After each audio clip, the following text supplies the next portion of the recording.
À Sauternes en 2013, les cieux bénissent le liquoreux et les châteaux profitent du botrytis, ce champignon microscopique qui donne la pourriture noble. On va ramasser que du confit. Aujourd'hui, faut pas se louper, quoi.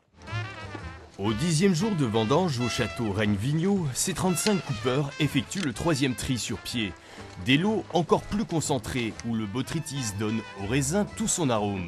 70 hectares, 80% sémillon, 20% sauvignon, confit et ramassé méticuleusement depuis le 24 septembre et jusqu'à fin octobre, pour donner plus tard ce nectar à consommer avec modération.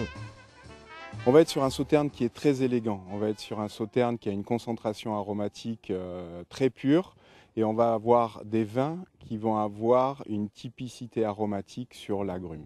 Ça va faire des sauternes qui seront merveilleux jeunes avec une jolie garde car on a des acidités assez importantes. Après un printemps frais et humide qui a retardé la maturité, la chaleur et la sécheresse de l'été ont permis à Yquem de se rattraper. Avec aussi les bienfaits d'un vent automnal. La concentration et le degré alcoolique sont optimum. Les meilleurs espoirs sont désormais placés dans la fermentation en barrique de chêne neuve. Une fois de temps en temps, Sauternes est à l'encontre finalement du reste du Bordelais. Et cette année, ce qui gêne la vendange un peu partout, c'est cette pourriture un peu trop présente.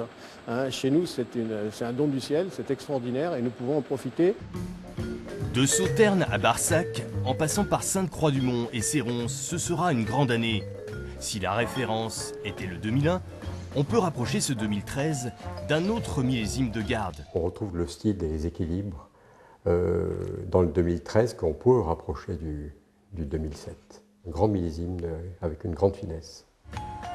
Si en France on consomme moins de liquoreux depuis quelques années, d'autres marchés commencent à s'ouvrir, comme en Asie, pour les vins de Sauternes et ses satellites.